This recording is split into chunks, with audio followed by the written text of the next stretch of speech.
स्वाभिमानी शेतकरी संगठन के इकलौते विधायक देवेंद्र भुयार को उनकी पार्टी से निकाल दिया गया है। देवेंद्र भुयार पिछले कुछ समय से पार्टी प्रमुख के संपर्क में नहीं थे, साथ ही उनके बर्ताव से भी नाराजगी जताई जा रही थी, जिसके बाद अमरावती जिले के दौरे पर आए पार्टी अध्यक्ष राजू शेट्टी ने उन्हें पार्टी से बाहर करने की घोषणा की।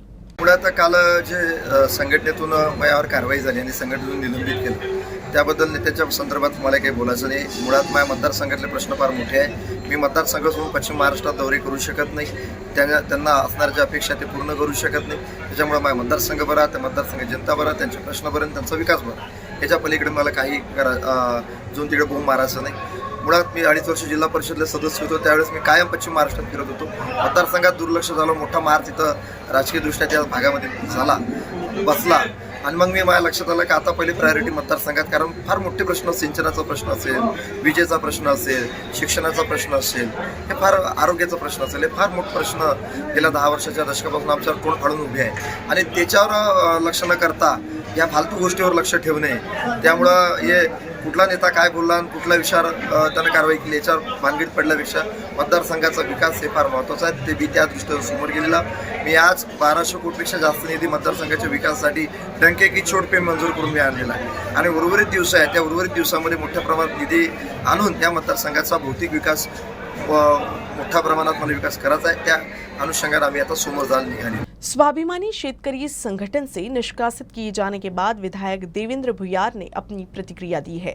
देवेंद्र भुयार ने कहा कि संगठन द्वारा इससे पहले भी अन्य लोगों पर इस तरह की कार्रवाई की गई है, वही कार्रवाई मेरे साथ भी हुई, लेकिन इससे मेरे निर्वाचन क्षेत्र में मेरे काम पर कोई फर्क नहीं पड़ेगा। अमरावती जिले के मोर्शी वरुड निर्वाचन क्षेत्र में स्वाभिमानी शेतकरी संगठन के एकमात्र विधायक देवेंद्र भुयार को आखिरकार स्वाभिमानी शेतकरी संगठन के पार्टी प्रमुख राजू शेट्टी ने पार्टी से निष्कासित कर दिया। स्वाभिमानी शेतकरी संगठन के पार्टी प्रमुख राजू शेट्टी ने हिवरखेड़ में पार्टी द्वारा आयोजित एक किसान सम्मेलन में विधायक देवेंद्र भुयार को निष्कासित करने की घोषणा की। बताया जा रहा है कि देवेंद्र भुयार पिछले कुछ समय से पार्टी प्रमुख के संपर्क में नहीं थे, जबकि उनके खिलाफ उनके निर्वाचन क्षेत्र में भी नाराजगी थी, जबकि भुयार राज्य की महाविकास आघाड़ी सरकार में मंत्री पद भी मांग रहे थे। मंत्री पद नहीं मिलने से देवेंद्र भुयार की पार्टी के वरिष्ठ नेताओं से तकरार चल रही थी। इस बीच कई कार्यकर्ताओं ने भी विधायक देवेंद्र भुयार के दूसरी पार्टी के संपर्क में होने की शिकायत की थी। लगातार मिल रही इस तरह की शिकायत के बाद पार्टी अध्यक्ष राजू शेट्टी ने देवेंद्र भुयार को पार्टी से बाहर करने की घोषणा की। त्या आंदोलनामध्ये नेमकी संघटनेच्या विरोधी भूमिका घेणं आणि आज मतदारसंघातल्या सगळ्या तक्रारी ऐकल्या। मतदारसंघातलेच हजारो लोक या ठिकाणी जमा झालेले होते। त्यांना मी पुन्हा एकदा या माणसाला शेवटची संधी द्यायची काय हेही विचारलं। अवघ्या एका माणसानं हात वर करून सांगितलं की या माणसाला संधी द्या। म्हणजे इतके मतदारसंघामध्ये सुद्धा वाईट प्रतिमा तयार झालेली आहे। मुळात स्वाभिमानी शेतकरी संघटना ही शेतकऱ्यांची संघटना है। निजी स्कूलों में अभी भी फीस का मुद्दा चर्चा में बना हुआ है। अमरावती जिले के परतवाड़ा शहर में फीस नहीं भरने पर छात्रों को परीक्षा में नहीं बैठने दिए जाने पर स्कूल प्रशासन के खिलाफ प्रदर्शन किया गया। अभिभावकों की नाराजगी की वजह से तनाव का माहौल था। अमरावती जिले के परतवाड़ा शहर में अवंती पब्लिक स्कूल है। इस स्कूल में स्थानीय बच्चे पढ़ते हैं। इन दिनों स्कूल में परीक्षा चल रही है, लेकिन कोरोना संक्रमण और अन्य आर्थिक परेशानियों की वजह से कुछ अभिभावकों ने छात्रों की फीस नहीं भरी है। अभिभावकों ने इस संबंध में स्कूल प्रशासन को बताया भी था।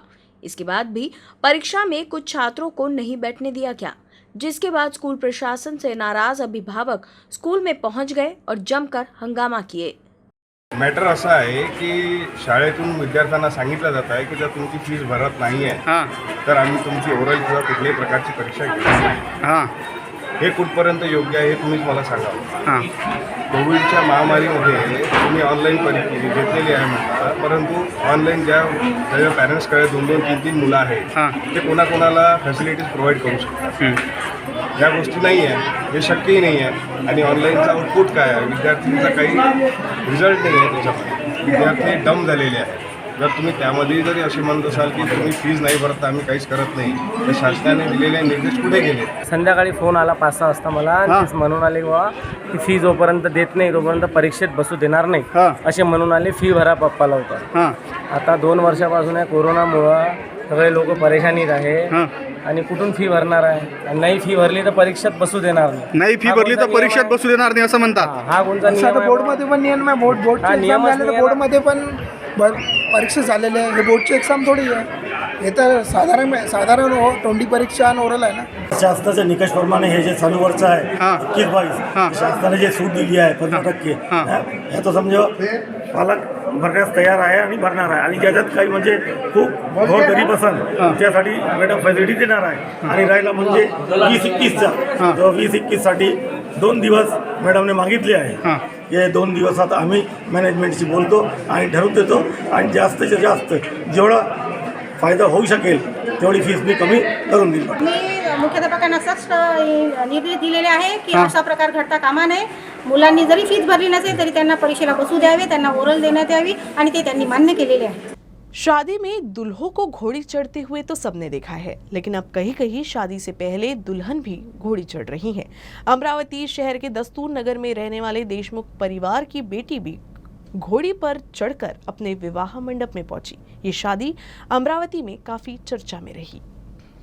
शादी में सबसे खास होती है बारात. बारात निकलने से कुछ घंटे पहले से ही तैयारी शुरू हो जाती है. वैसे तो हम सभी दूल्हे की बारात निकलते और दूल्हे को घोड़ी पर चढ़ते हुए देखते हैं, लेकिन आजकल बेटे बेटी के बीच का फर्क कम हुआ है और लोगों ने अपनी सोच में भी बदलाव लाया है, जिसके बाद कई जगह बेटियों की भी बारात निकालने जाने की खबरें आती हैं. कुछ इसी तरह अमरावती शहर के दस्तूर नगर परिसर में जीवन ज्योति कॉलोनी में रहने वाले प्रॉपर्टी व्यवसायिक प्रशांत देशमुख की इकलौती बेटी वैष्णवी की शादी में भी बारात निकाली गई. दुल्हन वैष्णवी घोड़ी पर सवार होकर बैंड बाजा के साथ नाचते गाते हुए अपने विवाह मंडप तक पहुंची.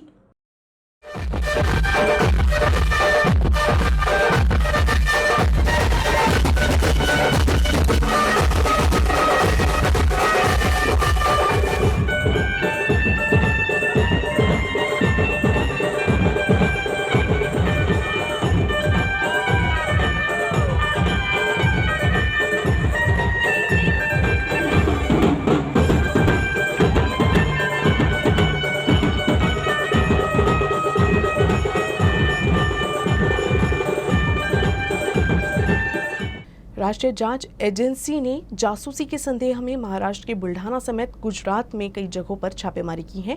बुल्ढाना जिले के कई शहर में छापेमारी की गई है. एनआईए के प्रवक्ता से मिली जानकारी के अनुसार छापेमारी के दौरान संदिग्ध सिम कार्ड, दस्तावेज और अन्य डिजिटल उपकरण जब्त किए गए हैं. अब तक की जांच में पता चला है कि पाकिस्तानी जासूसों ने भारत में आतंकवादी हमले करने के लिए विशाखापट्टनम, मुंबई और गोवा में साजिश रची थी.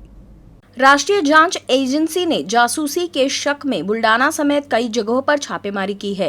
ये कार्रवाई आतंकी हमलों को अंजाम देने के लिए संवेदनशील सूचनाओं के बारे में गुप्त जानकारी मिलने के बाद की गई है. अब तक की जांच से पता चला है कि पाकिस्तानी जासूसों ने भारत में आतंकवादी हमले करने के लिए साजिश रची थी.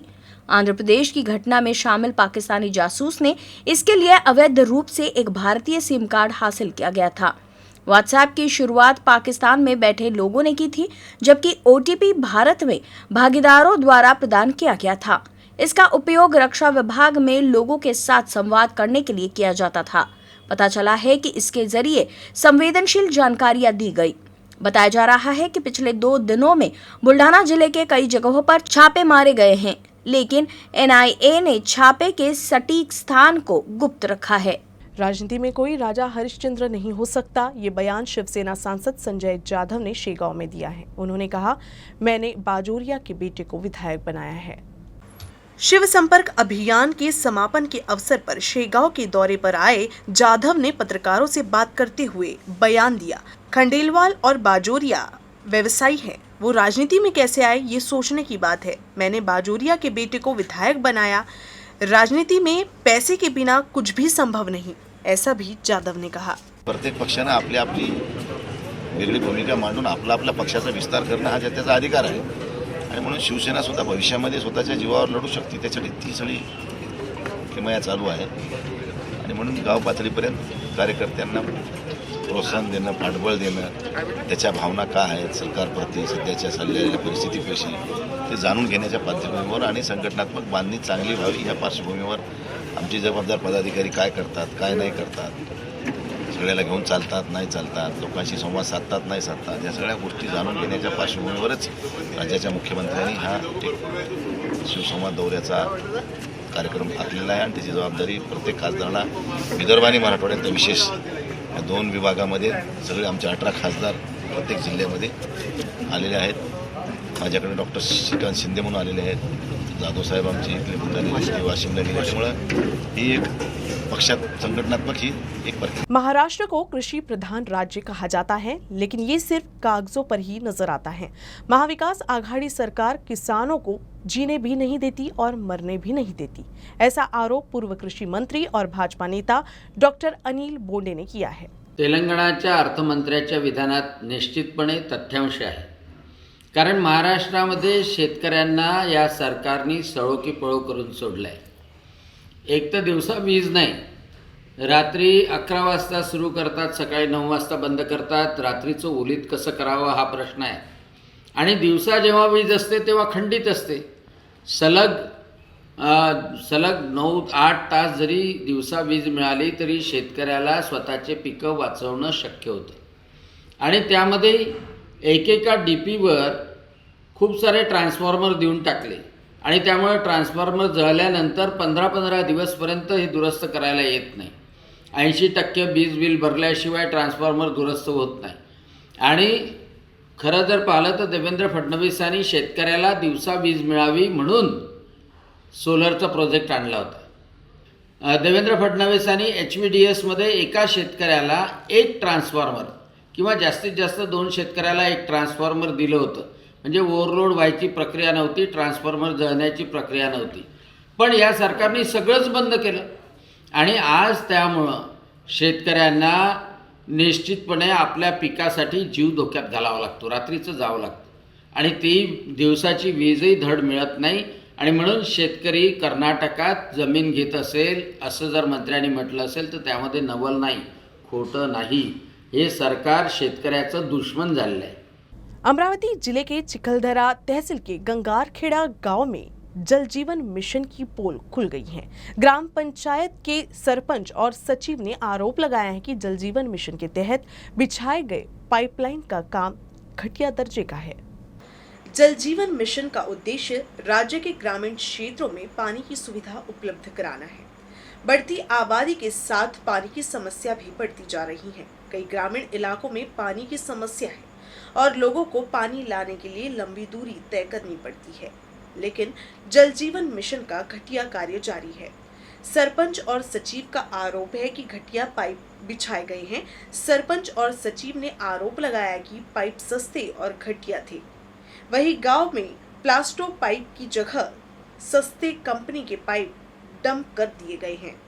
ये आसानी से टूट जाता है। हर घर नल से जल योजना के तहत गंगाखेड़ा में पाइपलाइन का काम चल रहा है। ग्रामीणों का भी आरोप है कि पाइप घटिया हैं। ग्रामीणों ने घटिया निर्माण कार्य की जांच की मांग की है। ग्रामपंचायत गंगाखेड़ा येथे जल जीवन मिशन अंतर्गत जे घरोघरी नळ कनेक्शन द्यायचे काम चालू आहे, अंदाजपत्रानुसार जे अंदाजपत्रामध्ये तरतूद केलेली आहे पाईपाची, तेच पाईप आपण लावण्यास सांगितलेले आहे आणि इतर पाईप जे लावले असून ते काउंट टाकण्यास सदर ठेकेदाराला सांगितलेले आहे आणि काम गंगाखेड्यामध्ये जल जीवन मिशनचे चालू आहे। मध्य प्रदेश के कुछ मजदूरों को पुणे में बंदी बना लिया गया था। मध्य प्रदेश प्रशासन ने इस मामले को गंभीरता से लेते हुए पुणे से सभी मजदूरों को रिहा किया है। हर साल हजारों मजदूर स्थलांतर करते हैं, लेकिन कई बार उन्हें बंदी बनाकर उनसे काम करवाए जाते हैं। ऐसी ही एक घटना महाराष्ट्र की सीमा से लगे मध्य प्रदेश के खकनार में सामने आई है। यहाँ से मजदूरों को पुणे ले जाया गया और दिन रात काम पर लगाया गया। इसकी जानकारी मध्य प्रदेश के बुरहानपुर जिला प्रशासन को मिली। मध्य प्रदेश प्रशासन ने इसे गंभीरता से लेते हुए मजदूरों को रिहा कर बुरहानपुर वापस लाया। इनमें 21 मजदूर शामिल है। इनमें 6 पुरुष, 6 महिलाएं और बच्चे थे। इन मजदूरों को महेंद्र नामक बिचौलिया महाराष्ट्र के पुणे ले गया। पुणे जिले के सावल गांव निवासी नीलेश कोपर को ये कहते हुए सौंप दिया गया कि उन्हें अच्छी नौकरी मिलेगी। इसकी जानकारी जैसे ही मजदूरों के परिजनों को हुई, उन्होंने इसकी शिकायत की। मध्य प्रदेश के बुरहानपुर जिला प्रशासन ने पुलिस और गैर सरकारी संगठनों की एक टीम पुणे भेजी और मजदूरों को रिहा कर उन्हें सुरक्षित बुरहानपुर वापस लाया। वहाँ पे ये हुआ था कि हमको होली के 8 दिन पहले वापस पहुँचाने की बात थी और 4 महीने की बात थी, तो उन्होंने पहुँचाया नहीं हमको, और होली के लिए भी हमको पहुँचाया नहीं, उधर रोक लिया हमको। और उसके बाद में हमने फिर खाने के लिए मांगते थे, तो खाने के लिए खाली मात्र गेहूँ देते थे और दूसरा कुछ नहीं देते थे। और वो बाज़ार के लिए पैसे देते थे, रोते गाते बड़ी मुश्किल से 200 रुपये देते थे। 200 रुपये में गुजारा नहीं होता था, तो हम सूखी फूकी रोटी खा के टाइम पास करते थे। सवेरे 6 बजे से कटाई करते थे, तो शाम को 7 बजे तक कटाई करते हैं। फिर उसके बाद में टाइम आती है तो 8, 9, 10 बजे तक गाड़ी भरते हैं और कुएं में से पानी लाना है। और कितने महीने रहे वहाँ आप लोग? 5 महीने सर। 5 महीने। तो आपके साथ बहुत खराब व्यवहार किया गया। हाँ। किसने लाया फिर आपको यहाँ पर, कैसे पहुँचे? अपने पुलिस वालों ने लाया। हाँ, जनसंघ संस्था से। हाँ, जनसंघ संस्था। अच्छा। तो अब कैसा लग रहा वापस आके? ठीक लग रहा है। हिम्मत रखना है, रो होना नहीं आगा।